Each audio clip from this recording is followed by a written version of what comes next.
So this is a home way of shucking an oyster. You have an oyster knife. You have an oyster that needs to be shucked. And then you put the oyster on a kitchen towel. But you have to be very careful because if you are not used to doing this, you might hurt your hand. So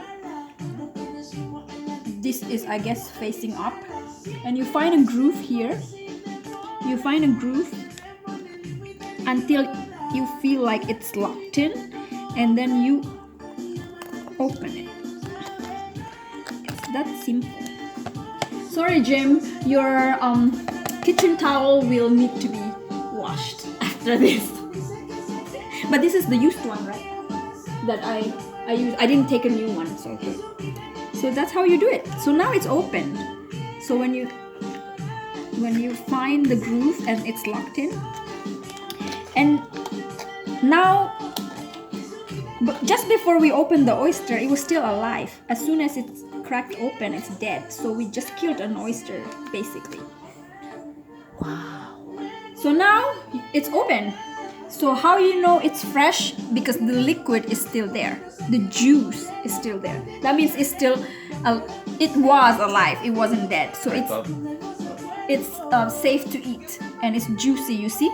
And once you cut the filament from here, so you have to cut it so this can go off, and you also have to, depending on, I guess in France people don't cut this part so that they know that it's really fresh, but here in this house we're gonna eat it like this. So you're gonna cut the little, what do you call this, the oyster. You just make sure that it's cut from the attachment, and there's no shell. So this you can just shuck it, right? And we're gonna put it on a bed of ice. Ideally it's crushed ice, but tonight we'll just make do with whatever ice we have. I mean ice cubes or crushed ice. So, and you can eat it with a lemon or with Tabasco. This is also very good. So a little kick of spicy Tabasco. So now, after I open the oyster, shuck it, I put it on a bed of ice to let it stay fresh. Ideally, you'll have a crushed ice bed, and the oyster that way stays fresh. That's how you do it.